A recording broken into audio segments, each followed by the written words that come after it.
Oi, galerinha da Favinha, tudo bem? Vocês conhecem Van Gogh? Então, a Lu hoje estava vendo esse livro aqui que fala um pouquinho sobre ele e ficou observando as suas obras e imaginou assim: e se essa obra tivesse um som? Qual seria?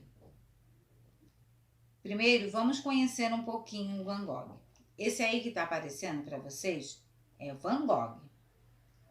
Um desenho que fez aos 11 anos é o mais antigo que se conhece e um verdadeiro desenho potencial, no qual reproduziu um recanto de seu povoado que lhe era familiar. Quando mais tarde Van Gogh se entregou à arte, essa tendência naturalista voltou a aparecer, cheia de intensidade, e se manifestou em toda a sua obra ao longo de sua vida.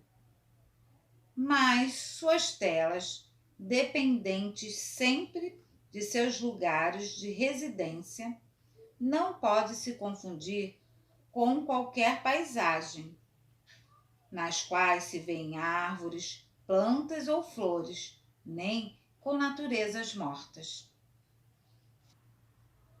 Vamos lá ver as obras de Van Gogh e qual o som que ela imaginou que teria.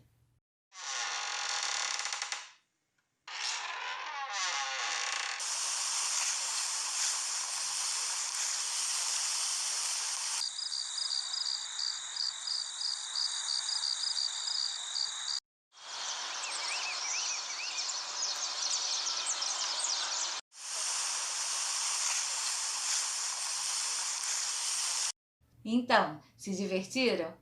Façam vocês também a brincadeira. Imaginem, que som teria essa obra? Que som teria o meu desenho? E divirtam-se, tá? Beijos!